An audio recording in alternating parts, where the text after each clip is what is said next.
Hello, my loves.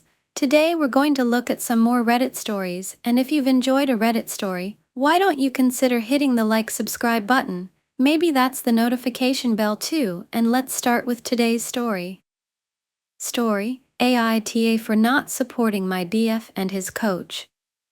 I hate 20-year-old, just got into a heated argument with my median distance boyfriend, let's call him Doug, 20-year-old. Doug and I met at school where we both participate in the same sport, cross country. Doug is from a smaller town and has limited options for coaching but grew up working with Liam, 34M. Liam has always been great with Doug and Doug credits him for all of his success. This past fall, right before Doug and I started dating, Doug invited me to travel to a big cross-country race about 45 minutes away to meet Liam. I was excited. I really liked Doug and this seemed like a fun trip. The whole short trip was really fun and I truly enjoyed getting to meet Liam. Flash forward to the spring and Doug and I have been dating for 5 months and are happy. Liam attends one of Doug's races and meets my immediate family and we all hang out with Doug's family. Everyone loves Liam. When school ended for summer, Doug and I went back to our hometowns, around a 4-hour drive. We both helped coach younger athletes in our respective towns and hung out on weekends. I was talking with my boss and high school coach about Doug and I happened to mention Liam and how Doug was still being coached by him even after high school.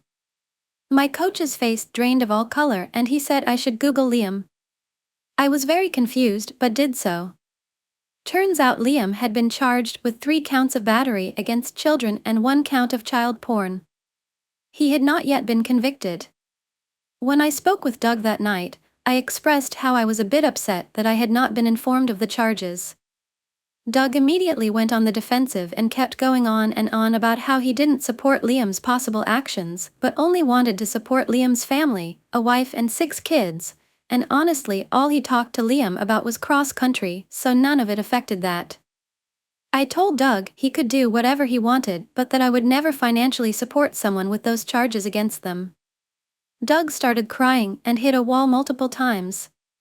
He has been known to do this a couple of times in the past and I have always told him how much I hated it. I ended up hanging up the phone and told him to call me back when he was done hitting things. 5 minutes later, he called me back with his mom who kept telling me I have no right to feel upset because Liam was not yet convicted and her children are not gossips. Doug just cried. I explained to her that I felt I should have been told before I traveled with Doug to meet him and introduced him to my family. She said her family had a discussion 2 years ago when charges first started popping up and they had decided they would do nothing unless Liam was convicted. I asked her if her family was allowed to make that choice, shouldn't I be as well? She basically said no. Her family were not gossips and I was never left alone with Liam, so I was never in any danger. Eventually, she left and Doug and I argued more about how I wasn't supporting him in his decision to continue lessons until a conviction, and now that Liam was going to jail, he had stopped lessons. Apparently, Liam was convicted a couple of days ago. But I was an a-hole because I was prejudiced against a man with bad charges filed against him and that I need to be more supportive. AITA AITA for expecting my husband to come to a family event instead of a cricket game. Hubby, 34-year-old, and I, 31-year-old, got married 2 years ago and we now have a beautiful 6mo baby girl. It was a contentious marriage to say the least. He comes from a Bangladeshi Hindu family and I come from a Pakistani Muslim family. Despite both of us being atheist, my family cut me out of their lives when we got married. Since giving birth, they are coming around and have recently started inviting my husband and I to family events and gatherings. Let me give you some context about our families and my husband's love for cricket. There has always been a double standard when it comes to our families. I am to try my very best to make his happy. I was too ID to pretend I am Indian Christian, so I do. I am learning to speak Bangla so I can communicate with his family. I participate in all of their ceremonies, even religious, attend all of his family events even if I need to reschedule work commitments. I call his family every day so they can see our daughter. His family is very kind to me in their own way, and I'm sure there are more I should do, but I genuinely try my hardest to make his family feel as welcome as I can. On the flip side, my husband has let my sister stay with us, says hi when my sisters come over, and never stops me from spending time with my family, but whenever we go to see them, he does not want to. He says that my family are not trying hard enough to welcome him, despite him turning down numerous invitations by them. They are not warm enough to him, they did not call him to invite him directly. Gatherings may get too religious, even though they are not religious events. He will say he has so much work to do that he cannot attend, or he doesn't want to go to events where he doesn't know many people. He isn't comfortable, and for me to expect him to make an effort with my family regardless is a sign of disrespect to him. My husband is crazy about cricket. Even after having our baby, he would play 2 cricket games and attend 2 to 3 cricket training sessions a week. It's something he is very passionate about, and we often have to plan things around his cricket commitments because they usually take priority. He says he looks forward to playing cricket all week and that he needs it for his mental health and to feel good. He skipped games before when his parents have visited and we have taken them sightseeing, but he tries his best to avoid skipping it. 2 particular events takes place on Sundays when he usually plays games. For the second event, V said he wouldn't go and I declined the invitation on his behalf. However, the first one, he agreed to come to, not realizing it was on a Sunday. He has since realized it and doesn't want to be made to skip his cricket game, as he is only playing 1 game a week now. He sulked, so I said I lied to my family and said I had messed up the schedule and he can't make it. I may be the asshole for putting him in a situation that disrupts his pursuit of a peaceful life, his primary goal, and asking him to forego something he enjoys for a day.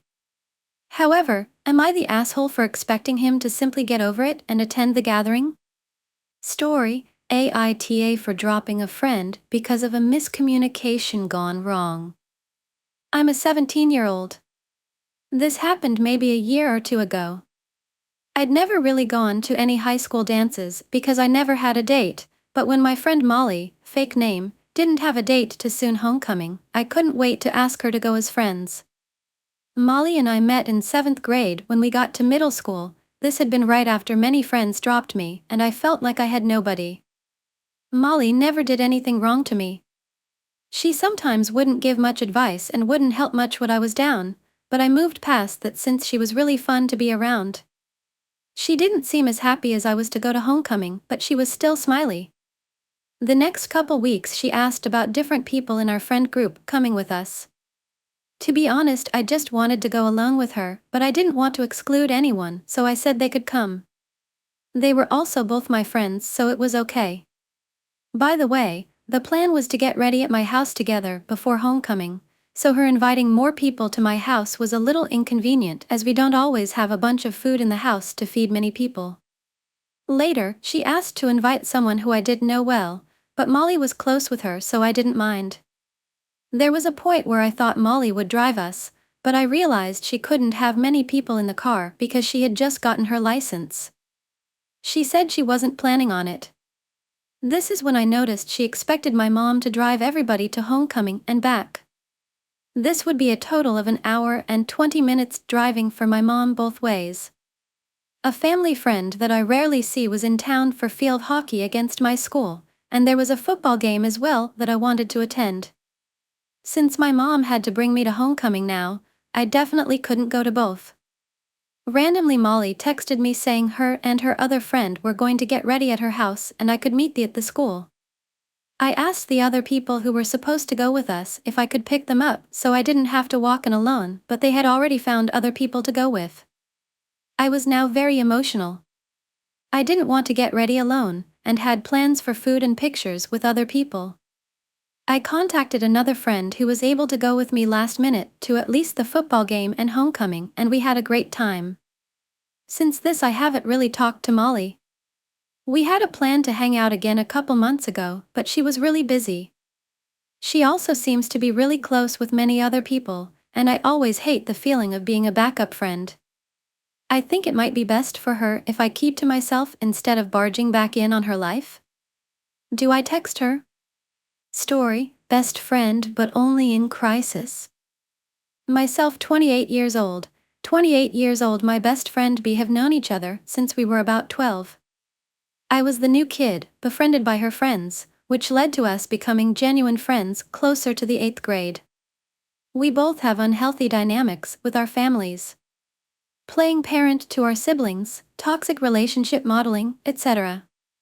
Without getting too winded, we both put ourselves into therapy and medicated at some point to improve our lives.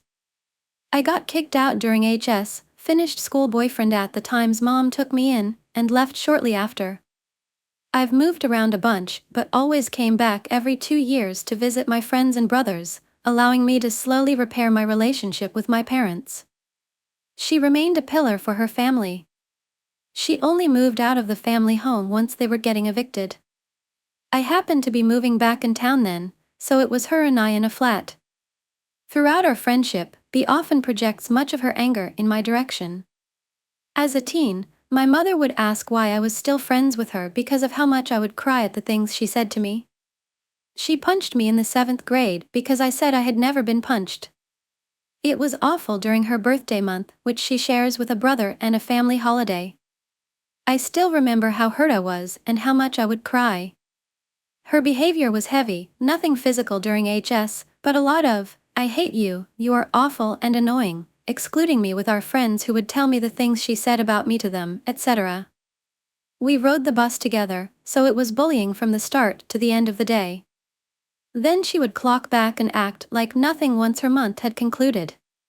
This is not to say we did not have extraordinary times during HS, this was just always such a hard thing to deal with at a young age. I cannot explain why we remained friends outside of I loved her and I felt for her. While our home lives were still different, we struggled in them and I knew she needed a friend. Plus, you know those friends you pass notes and notebooks to in the hall, who you know you can come out to and be safe. That was her. It stopped after HS. I saw her maybe once a month, but it was always a blast. We would speak in memes and YouTube videos mostly. Until I left the state, and at this point, she was my best friend. Despite it all, she was my person. But she didn't answer much, and my insecurities prevented me from reaching out too much with the lack of response. This continued through 3 moves, me visiting every 2 years, her having minimal contact, and never visiting. During visits, she would bail or not answer requests because she had other plans. It hurt because I always gave at least 4 months' notice to my visit and would text our friend chats excitedly the days before. This comes to a head now, where in 2021, I was going through a DV situation and headed back to my family. She was my rock during the hardest part of my split. Hospitalized, B stayed on the phone with me, and I am eternally grateful. I also hold immense guilt for having her share that painful experience with me. B has usually gotten very close to people who are close to me. She doesn't introduce me to her friends, but after I started dating and making local friends, I realized how uncomfortable I was with how she gets with my friends. To the point that an ex-GF of mine has essentially replaced me. I have been relentlessly working on myself through therapy and self-help books, so I decided to talk to her about the harm I felt in HS and how I wanted us to be better communicators moving forward. Well, I was going through a lot at the time, but we mostly moved on from it.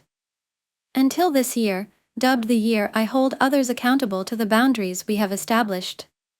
Thus, I reached out around February-March, telling her I felt like a backburner friend and how deeply it hurt me.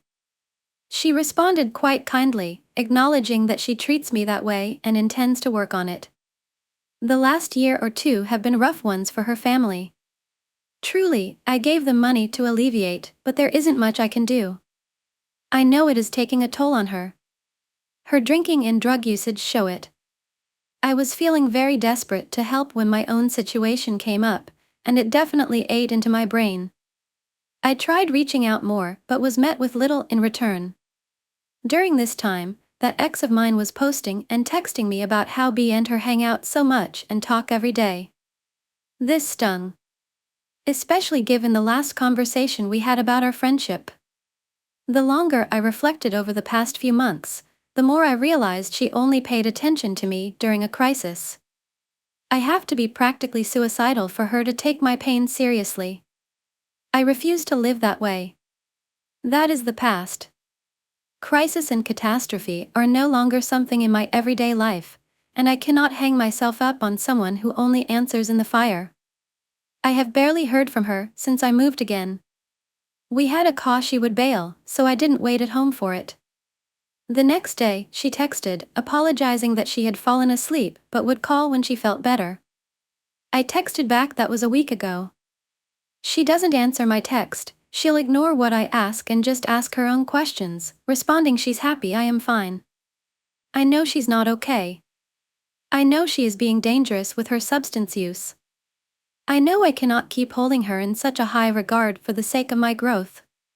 I learned how to crochet and made her basket. I was to send it to her and maybe write a letter expressing my love and how I hope we can find a new friendship in a different form sometime in the future. And then I feel mad. Then sad. What should I do? Story, AITA, if I break it off with my partner. I've 22 years old been seeing this 26 years old guy for about 2 years now. We met through mutual friends and initially was just grabbing drinks and casually sleeping together. It's developed into more than that, we talk every day and see each other multiple times a week. About 6 months ago we had a serious discussion about the relationship, that we both have pretty strong feelings for each other. I was aware he had slept with someone else, which prompted the discussion. I had said that my feelings about the casualness of the relationship had changed and I wasn't comfortable continuing the relationship if it wasn't monogamous. I explained that I never planned on making this change, but I had feelings of jealousy and didn't think it fair to continue the relationship if it caused me to harbor resentment towards him, as we had never agreed to anything more than casual.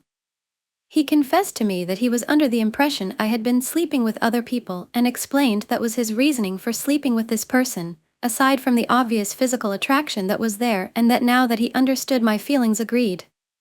Since then our relationship has gotten more serious. I visited him in France, where he is from, and stayed with his family for about 2 months. He has also gone on family vacations with my family. We are both party people, we are bartenders and go out frequently. The issue is that there are times when we have plans to meet for drinks, hang out, etc., but then he will stop replying or give me non sequitur answers. I haven't really thought much about it, but recently I'll see via social media that he's in fact out with friends, including the woman he slept with after these incidents of not replying. My question is, do I confront this issue again, or do I just move on and let him know I'm no longer interested if I feel I'm being toyed with? I don't want to waste my time being serious with someone who doesn't want the same from me and worry I might begin to harbor resentment about this being a one-sided relationship if I continue to let this slide without the conversation. We're pretty young and I'd hate this to devolve into something I regret when it's been pretty lovely and I think could end amicably without hard feelings. This is not to say I don't hope we could resolve this issue and continue, but I'm just have so many mixed feelings at the moment. Story, AITA for not agreeing the first time. In my sophomore year, I met a boy. He was cute, smart, and everything that draws me to someone. Our relationship began with casual glances, then hi, and finally, conversations. Once we started hugging, I found myself looking forward to those moments more than anything else. We hugged over 10 times a day, and I loved how I fit into his embrace and how my heart would race as though it was in sync with his. He knew exactly what to say to make me laugh, and with him, nothing was ever boring. I confided in him my little secrets and goals. My teacher even told me she was sure he was in love with me, as I was with him. It was hard to believe, but the feeling of his heart beating against mine couldn't have been a mistake. Then summer came. We parted ways as 2 kids who could possibly be in love. I had fears he didn't like me, but I wasn't sure. We had the same summer classes, which were more like a camp. I searched for him among everyone, and when I found him, I was really nervous and scared but excited nevertheless. We started talking less, and I got jealous of another girl he was closer friends with. Fewer hugs equaled the growing feeling that perhaps I wasn't meant for love. My friend, classmate, told her other friend about my crush, which ended up being that friend, let's call him Jasper, telling the guy I liked, let's call him Liam, about my feelings. I ran out of class and cried in the bathroom. I avoided him the rest of the day, and when he finally caught up with me, he wanted to talk. We did, and he hugged me, telling me it was okay. He promised we would talk more, but that day never came.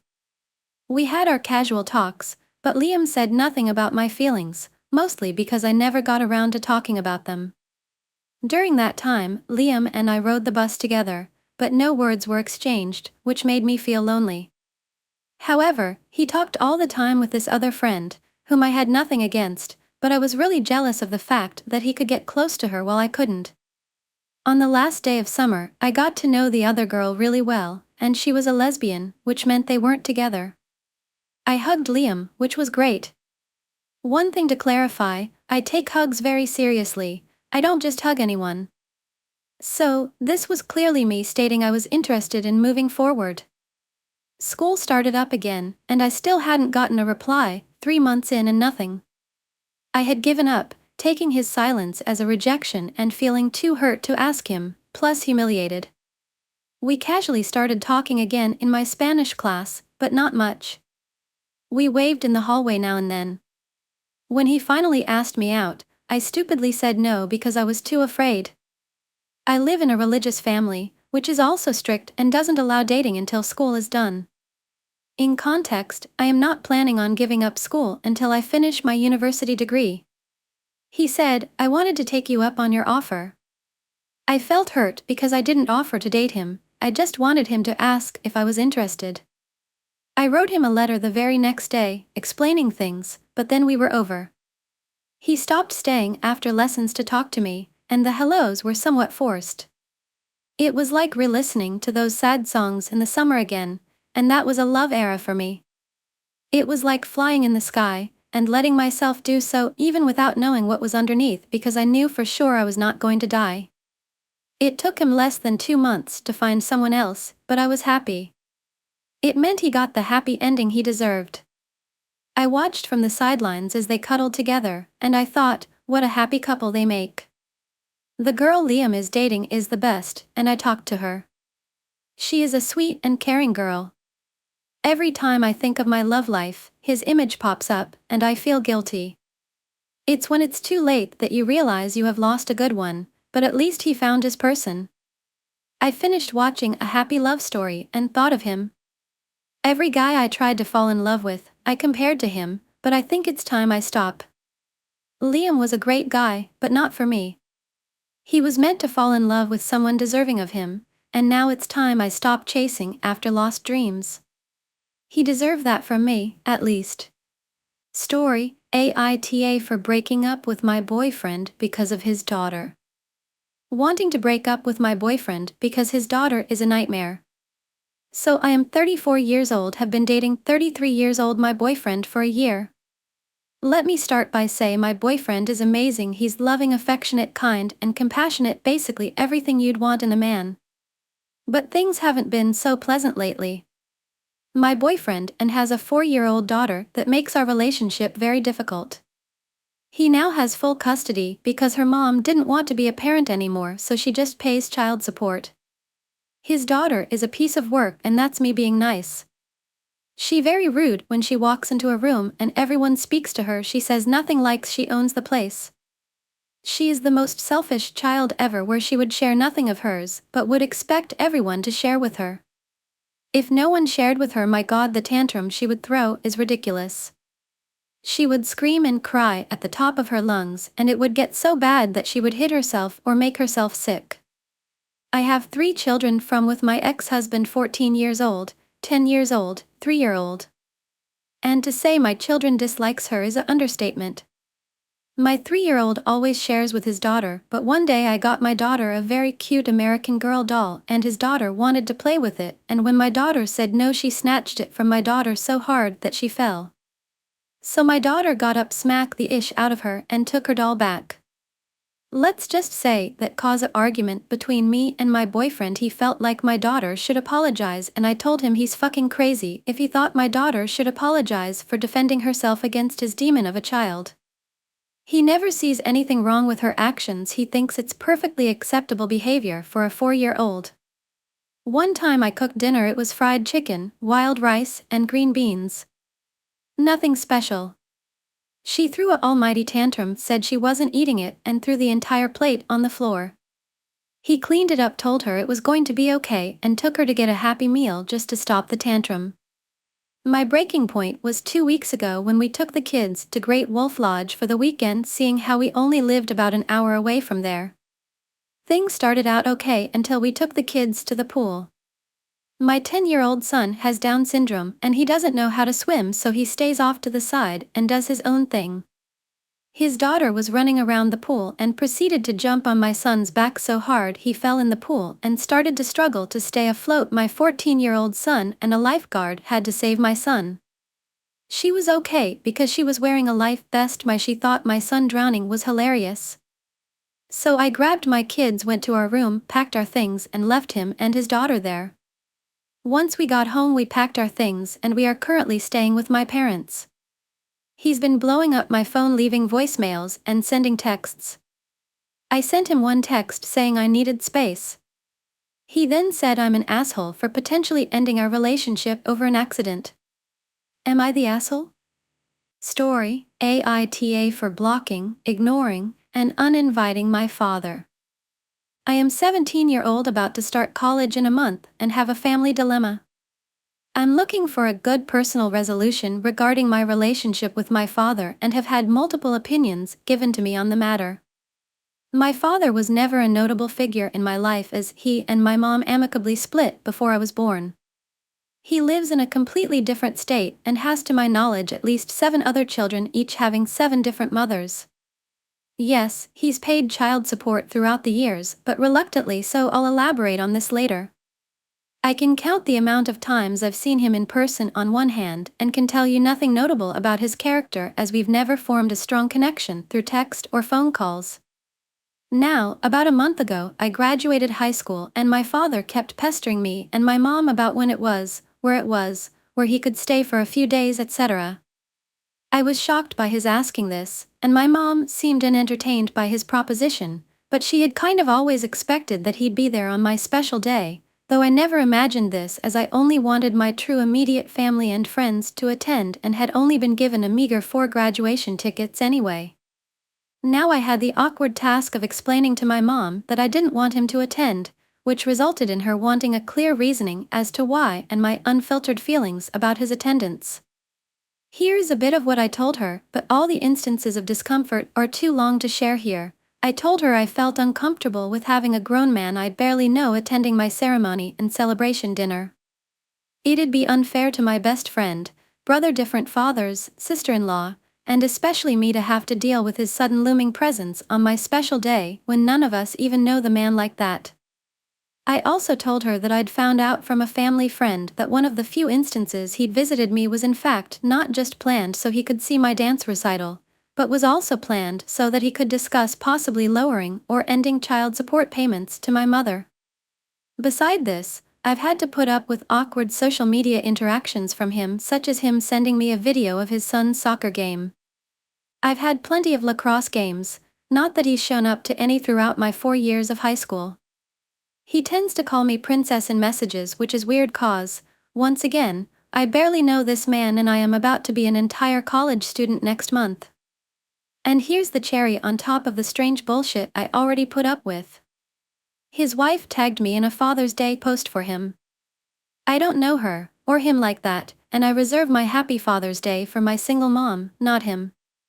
My mother was a little taken aback, but understood me completely, and eventually called my father to uninvited him from the graduation he was never really invited to anyway. I was too worked up to do it, and was afraid I'd cry on the phone, and I really didn't want to give him a moment to comfort me about the whole situation. Anyway, ever since I blocked him and his wife on Instagram, as I need a break from him and his comments on my posts and generally just seeing him in my feed. I've muted him and haven't responded to his texts in over a month. My mom says I shouldn't be petty and that I should respond, but I'm just so resentful. I mean, if he really wanted to, couldn't he hop on a plane and work it out in person? He works at an airplane and has managed free flights in the past. Should I give him a chance? I don't know, and there are so many more unspoken details, but it hurts to think of it all. Story, AITA for not going with my husband's wish of having an ET-BRTN. My husband and I moved back to his hometown last year to be close to family. We both recently bought a home, and during the entire process my husband had little involvement. He viewed the house once, then showed up to closing to sign papers. That is it. I handled any and all communication with the bank, the movers, the utilities, you name it. All while continuing to work full-time and the primary care GI to our kids. Needless to say, I've been nothing short of stressed. So fast forward, our in-laws came over to our new house and my son thought it would be fun to go into my purse and pull out a lighter that I had placed in there while moving. I do not smoke, I only use the lighter to light the candle my in-laws bought us. I had forgotten that I put it in my purse while moving because I didn't want to pack it into a box and risk our son finding it. Turns out my purse wasn't a safe place either. Anyways, fast forward again. My husband left for a week-long work trip, comes home, and we all greet him. I helped him bring his bags upstairs, asked him if he needed anything, which ended up turning into a small argument and I walked out of the room. We argue over text and I asked him if he wanted dinner or food. Then I proceed to unpack and put together more furniture. Argument escalates because my husband feels he is being ignored. Starts breaking things. Meanwhile, I had been coordinating with his parents to let the kids go over and stay the night. They booked a trip for my son's birthday and offered to let the kids stay the night before the trip since we have to work. So as they are on their way over, he decides he's going to put it out in our group chat with his parents that he is done with me and if I go on our upcoming trip for our son's birthday, he will not be going. They respond and say we all go or nobody goes. Fair enough. My in-laws get to the house and my husband walks outside to talk with them. I stay inside because I had been crying and didn't want to further involve them in our fight. My husband comes back in, starts going through my purse and accusing me of doing drugs. He said his parents think it's suspicious I have a lighter in my purse, and they all agree I had been behaving abnormally. That's all my husband would say. So after a day of fighting about that on top of everything else, I told my husband it wasn't right to bring his parents into the middle of it, and that was a very strong accusation for them to make about me. It bothered me, and I no longer wanted to go on this trip with them. It really hurt that I was being accused of doing drugs for having a lighter in my purse. I asked my husband to clear it up with his parents and he refused. He has sided with them and thinks there is something going on. I sent a text in the group chat, explaining how much it bothered me, basically said fuck you in nicer words. I have never smoked or done drugs. My mother was a drug addict and I watched her destroy our family and ruin my childhood. I am the only one of my siblings to graduate in high school and college, and I have a really good job at a police department. My in-laws are very aware of this, so it's completely shocking that they made that accusation. Anyways, the trip is cancelled and now nobody is going. I might just book our own room and still take the kids because my son deserves to go. He shouldn't be punished because of this. Told my husband if this is how he feels, to get a lawyer and prepare for divorce. Story, AITA for continuing to date my boyfriend of 2 years when I feel attraction. I am 23 years old, have been dating my current boyfriend 29 years old for 2 years. How we met, I met him 2 years ago when I got transferred work locations. During that period of my life I was not looking for a relationship, and had never been in a serious relationship before. I had just escaped a mentally, verbally abusive roommate, was going through multiple changes in my life, such as moving homes, changing workplaces, and discovering myself as an individual. I also would like to add that right off the bat, after our first initial meeting I had absolutely attraction to him. He's a bigger guy, 29 years old, 350 pounds or so? And I am 23 years old, considerably younger, a fraction of that weight, sitting at 120 pounds. And quite honestly, dating an overweight guy never even crossed my mind. During that time when I met my now boyfriend, I made it very clear that I was not looking to be in a relationship, that I did not want to date him. I even went as far as sending some pretty hefty text rants about how I felt like he was encroaching on my life too quickly. He assured me constantly during that time about how he didn't expect a relationship out of this and that he just enjoys my company, that he'd wait until I was ready. So, me being lonely figured, what's the worst that could happen? I assumed I had made my boundaries rather clear and that he understood I wanted nothing more than friendship. In hindsight, saying he would wait until I was ready was a major red flag. Fast forward about 8 months after our initial first meeting, we began hanging out every week, going out to lunches and hitting it off emotionally. Until one day, we were sitting in his car and he began making comments about how I'm basically his girlfriend now because he already has met my mom. Which caught me off guard. I didn't really know how to react or what to say cause we had already gone over this so many times over text. So I chose to not comment and remain quiet. Since then it's been this almost unspoken relationship and quite honestly I have no clue how we got to this point as it was never my intentions or what I wanted. But obviously, after 2 years I care about him very much. We even say that we love each other. But I can't help but feel guilty, selfish for allowing it to go on for so long. He's become my best friend and I can't even imagine my life without him. The issue is, we haven't had sex ever in the 2 years I've known him. I've basically become completely celibate, and I crave a sexual relationship with someone else. But because of this unspoken relationship I feel like I can't explore with anyone else or it would be cheating on him. I don't know what to do here, and feel constantly conflicted because I never asked for this. Is this even a relationship if we don't even kiss or have sex ever?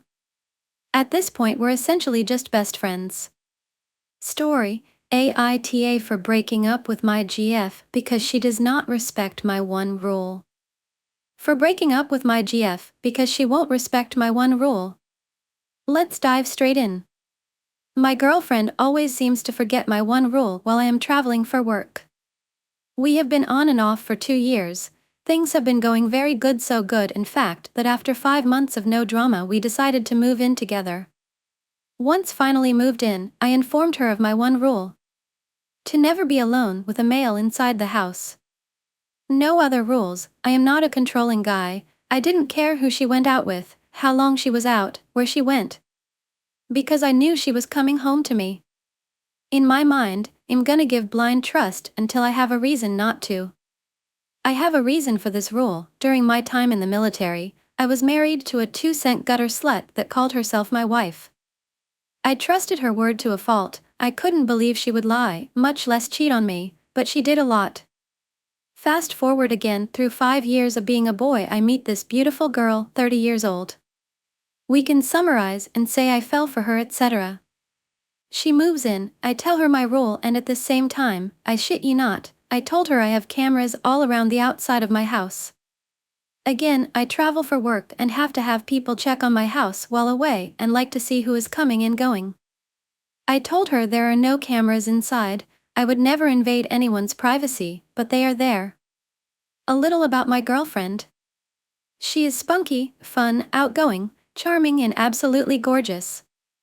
Thus she gets a lot of attention on social media. This has never been an issue for me. Go ahead anyone and try to slide into her DMs. I know who she is coming home to. Maybe I was a little overconfident in retrospect. But to give her some credit, when we first met she was with another guy. I could tell we were into one another, but I wouldn't do what was done to me. So I had told her I couldn't see her anymore, because these things had happened to me and would never see that happen to another guy. She agreed and we parted ways until she had broken up with that guy, then got together. She moved in. Boom, back to the present. Everything is great, I am so in love, but it was time for me to travel for some training in Cali. I get there and after a few weeks, she comes to see me. We had a fight while she was with me and it didn't get resolved before it was time for her to leave. 2 days later, I woke up to notifications on my camera system. At 11 p.m. There was this bigger dude I had never met, walked right up to my front door and walked in. He went in and out throughout the night to smoke cigarettes. Then left at 6 a.m. I was floored. There was nothing from my GF, no word, no explanation. So I called her and confronted her. She said it was just her friend had just come over because she wanted to smoke some herb and then he couldn't drive because he was too messed up. I asked what about my one rule and her response was, oh yeah, I didn't think that applied at night. Okay, now listen, I've done all this before. I know the lies, I know the manipulation, but I am head over heels for this woman. I want to believe her, but how can I? I only had the one rule and it seems like she doesn't respect me at all, doesn't seem apologetic. I rolling sarcastic response saying it'll never happen again.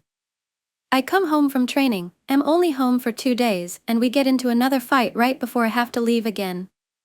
I was honest. I told her I was harboring feelings of resentment because I didn't believe her. Fight didn't get settled, and I leave for the West Coast again for work. First weekend I am gone, I start getting calls, texts, and pictures from our mutual friends, all asking me if we had broken up, because she is acting really different. As well as posting way too much provocative content on social media. Again, normally this wouldn't have bothered me, I'm a secure person. However, one of the videos was her describing my insecurity, my one rule, and how she always ends up with insecure men. We were still fighting and I was trying to let her have some space, so I decided to not say anything.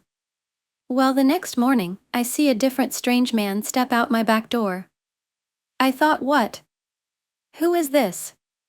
I didn't see him come in. I message my GF and ask if she has anything she wants to tell me. She quickly responds with a story of how this was her friend's BF, and he was carpooling with her and her friend downtown to go to the pool and they were going to drop him off at his GF's house. I asked how he got there and in and out without triggering my cameras. She first says it was his friend that dropped him off, but then it was her friend who had dropped him off and her friend had gone to the store and was on her way back. Yeah, I called bullshit too. She then tries to say she thought it didn't count against the rule because it was during the day. After this incident, I was told I was being paranoid and we didn't talk the rest of the day because she went to the lake for a girl's day. 3 days went by while I collected my thoughts and wrote them down. I confronted her and told her I wanted to break up, between talking about my insecurities behind my back and the lack of respect for my one rule. I thought it best we went our separate ways. She is now desperately clinging to our relationship, saying she can regain my trust. However, I don't think it's possible. My trust in her is gone and I don't think it's possible to get it back. I feel had because she moved in and is saying she has nowhere to go. I told her I would sleep on it, but I am adamant. Story, AITA, I can't handle the stress caused by my intellectually disabled Mael. I have been with my partner for 5 years. We are both in our early 30s. My partner was raised in extreme poverty and has a mother who is both intellectually disabled and mentally ill. She has bipolar 1 and a moderate intellectual disability. She doesn't work or drive. In recent years, my partner's dad and sibling died traumatic deaths, leaving him alone with his mother. His mother started using hard drugs and engaging in unsafe behaviors after their deaths. She has put herself in dangerous situations and gotten into abusive relationships. Over the past 5 years, she has shown up at our apartment in serious distress, freaking TF out many times, especially during meth come-downs, when she experiences extreme paranoia. A few years ago, we moved out of state and she decided to stay behind with her boyfriend. Every year, they have a huge fight and she ends up at the airport. My partner flies her out to stay with us for a few weeks until she wants to return to her boyfriend. I feel very unsafe/anxious around her. She cannot follow basic instructions, like locking the doors or not smoking on the grass. She is inconsiderate, erratic, immature, pushy, easily agitated, lacks impulse control, and does not consider the consequences of her actions. She hasn't used hard drugs in over a year, but is still very overwhelming to be around. She never stops talking, constantly asks for things, and is delusional. She does not respect my personal space or belongings, which makes it incredibly difficult when she stays with us. She has one other stable relative who won't let her stay at their home alone because they don't trust her and find her overwhelming. My partner's mom does not have and has never had a legal guardian or conservator. My partner cannot afford to pay for her to live in a group home or assisted living, and he doesn't want to take away her freedom by becoming her guardian. His mom receives Social Security assistance, but it is garnished. I don't know what to do. My partner has no plans for how to handle her future living arrangements, and I cannot live with her. Every time she stays with us, I get so dysregulated, and I know that eventually she will want to live with us permanently. I feel guilty for not being more supportive. My partner is a very good person who has been dealt a horrible hand. He has lost almost everyone he ever loved, and he has no one else to rely on. It breaks my heart to see him weighed down by her issues. Story, Wibda for thinking my girlfriend blames her ADHD for everything, and it is starting to affect our relationship. I'm 18-year-old and I have been in a relationship with my girlfriend, who is also 18, for around 10 months. For some background information, I have a close male friend whom I'll call Jay. He used to have feelings for me when we first met, but I turned him down. Despite this, we remained friends. A few months later, I started dating my friend's friend, who is now my girlfriend. When we first started dating, I told her that I was not open about being bisexual to anyone besides my close friends. However, my girlfriend is open about her sexuality. At first, I told her that I didn't want anyone at school or the teachers to know about my sexuality because my parents were not aware of it. Despite this, she ended up telling the teachers and some of my classmates anyway. When I confronted her about it, she said it was because of her ADHD, so I decided to let it go. About 3 months ago, people at my school started asking if Jay and I were a couple. Even though we're both in relationships, they're surprised when we say that because every time they see us hanging out and laughing, they think we're a couple. My girlfriend keeps bringing up how people in our grade think Jay and I should date, and it's starting to get on my nerves. I always assure her that nothing will happen between Jay and me because we don't have feelings for each other. I always make sure to tell her I love her, but she keeps talking about it, and it's starting to bother me. Because it's all she ever talks about. But I tell her the same thing every time, that I do not have feelings for him but only her. My girlfriend seems more interested in my body than in who I am. She often makes sexual comments about my body, and when I ask her to stop, she continues. When I talk to her about this behavior, she blames it on her attention deficit hyperactivity disorder. Additionally, when she gets jealous of me spending time with my close friend, Jay, she becomes physically aggressive with me or him and demands that he move away from me. Even when he complies and sits somewhere away from her, she still insists that he move.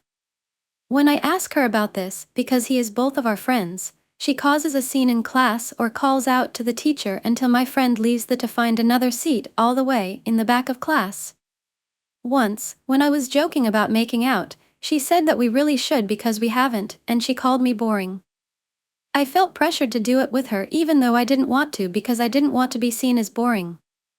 And when summer started, she never texted me anymore, and when she did, she asked me for nude pictures of myself. I told her no multiple times until I said I was uncomfortable with it. After that, she texted me a couple of times and then just stopped. She hasn't texted me since. Which she also blames on her attention deficit hyperactivity disorder. And with all the time alone to ponder my relationship with her, I'm starting to feel like I don't want to be with her anymore. But I have never had these thoughts before. Am I the jerk for thinking like this? Story, AITA for breaking up with my boyfriend of 3 weeks. We met at a party and didn't really interact after. We found ourselves in a group chat together with mutual friends, but didn't interact outside of that. Cut to a few months later, he messages me randomly. We just say hi but keep it moving. He messages me again a week or so later trying to set me up with a friend. I know said friend and I actually liked said friend. So I said sure. He gets back to me that his friend is in fact not interested. I'm a little bummed off course, but it's not the end of the world. He then starts chatting to me quite regularly and I keep my responses blunt and uninteresting because I don't want any new male friends nor any unwanted guys potentially falling for me. He was incredibly rude and blasé about many topics and things, so I regularly got quite mad and frustrated at him. Cut to a few weeks of chatting with him now, a little less rude, and him confessing feelings for me. I get upset, telling him that I don't feel the same and that now we have to stop being friends since fae/male friendships never work if there is one-sided feelings involved. He kept applying pressure, and for some reason I said sure, let's give it a try, knowing how rude he already was before. When we started dating, it became apparent how fatphobic he was. I would be sitting down and he would comment on my stomach and say I need to work out to get rid of my rolls. Run his hand around my back trying to feel and pinch skin. Also on my thighs. He would actually pull the skin under my chin and cluck like a chicken. He comments on my leg hair, saying it's a lot and that I need to shave. He would comment and say things like he will need to gym more, he wants to decide to pick me up. Mind you, I'm 130 pounds and 5 feet 4 inches. Well within my BMI and fit. When I wear makeup, he tries to wipe it off with his hands while caressing me. I've spoken to him about his jabs and he says he just cares about my health. Also, I'm a bookworm and he is a fitness freak. Once I asked him if he can read a book once a while. There's more to life than fitness, I said. He shot back saying that the day I decide to gym, he will pick up a book. After 3 weeks of this, I couldn't take it. Now he's mad at me because at least he wrote me poems and yet I didn't even say thank you. In those poems he would literally call me fat and a million other things cleverly designed and disguised in poetry. I'm not stupid. He could be so charming and loving but at the same time degrading and hurtful, so I ended things. Story: AITA for wanting to take care of my boyfriend's friend's dog. For wanting to take care of 20 years old, my boyfriend's, Alex, 22 years old, friends, Brody, 26 years old, dog. Hi everyone. Alex and I have been living together in a small apartment for about a year and dating for 2. We have a dog together as well. During the first day of us moving in together, Brody asked if he could crash on our couch due to a failed living arrangement with another friend. He promised it would be for only a week. Him, his dog, and 2 cats all lived with us for 3 months. We very much got tired of it quickly. During this time, he took a trip to Virginia, which is across the country from where we live. I was upset BC, he should have been using the money from that vacation to get an apartment. Fast forward to yesterday. Brody recently got a promotion at work which entails moving to Virginia in a few weeks. They decided to take an out-of-town day trip to a lake about an hour and 45 minutes away from the city we live in as a last boys trip. Brody picked Alex up from our apartment in his car. Alex had called me around 5 p.m. asking to get picked up. Turns out, they had gotten pulled over due to an expired registration. Brody also had an outstanding warrant for his arrest in Texas, neighboring state. Alex doesn't have a driver's license and was nervous to drive Brody's car back by himself. My dad and I then took the trip there to pick him and Brody's car up. We didn't get back home until midnight that night. Since we had Brody's car and apartment keys, we've been checking up on his dog and cats periodically today. Brody's dog is a little older and very social, so it made me a little sad to leave her home alone all day long. Since Alex is allergic to cats, I suggested we bring the dog home with us for the time being while Brody's situation gets figured out. Alex immediately said no, saying we're already doing a lot by checking in on them throughout the day on top of taking care of our own dog. Alex is obviously very upset about having been stranded in a different town, but I didn't think it was fair on the animals. He wants nothing to do with Brody, and honestly, I don't either. I reminded him that since we do have his keys, we're going to have to deal with Brody eventually. We haven't heard anything from him since he got arrested. I basically begged to bring the dog home and he eventually said okay, but was not happy about it. I already promised to be responsible for her needs, taking her outside, feeding her, and playing with her. Our dogs get along pretty well. Alex has been very distant and cold towards me since we brought the dog home. I don't think it's the animal's fault for the situation that we're in. I believe dogs need exercise and stimulation. I'm not very close to Brody, but I care for all animals, including his. Story, AITA for being mad when my fiancé doesn't try to satisfy my fantasies. I am 32 years old, have been in this relationship with 32 years old my fiancés for almost 2 years. I know the title sounds crappy, but bear with me. When I first met her, she was extremely sexual, I mean sending me pictures of her and her kink life, doing things with other men, role-playing, etc. I for one was never able to dabble in that. I am not cis and grew up very traditional, probably doesn't matter, but for the story's sake. I was okay with it, and still am, but I was under the impression she was very sexual by nature. I was not, so I figured, perfect, we can explore together. 2 years in, and now we live together. We've talked about our turn-ons, etc., but we've fallen into this weird phase where, depending on my hormones, I feel very submissive. Not all wear women's clothing, etc., but my love language is acts of service. I see her as my queen, it makes sense and turns me on to do as she says, etc. I do everything around the house. I cook, clean, laundry. I make her dinners and make sure when she gets home from work everything, and I mean everything, is taken care of. I work from home and find time not a big deal. I grew up very independent and love to help where I can. I guess my issue is that I've relayed to her that I would love to have more time with her and maybe exploring a more intimate part of it. A more kinky side, if you will, where I maybe have to ask for permission for certain things and she denies me, etc. Nothing crazy, just you can't do this till this is done type of things. We've talked about it, she says she's into it, she says she wants to try it, but it never happens. At this point I'm tired of asking for it. She's going to school and building her business, so I understand she is short of time and I try to bring it up on her off days, but instead she's on her phone or decides to go to bed early. I get it, she's tired, don't get me wrong, but there's times where I am tired and still make an effort. I feel dumb mentioning this over and over, only reason I do is because she says she's into it, but her actions don't match her words. For we talked about doing some intimate stuff tonight and I expected her to take the lead as I have mentioned, but instead she said she was going to bed, and when I went up to bed 10 minutes later she was asleep and disregarded me. I love her, I just wish she would live up to her words or tell me the truth off the bat. Bye and see you again in the next videos and stories.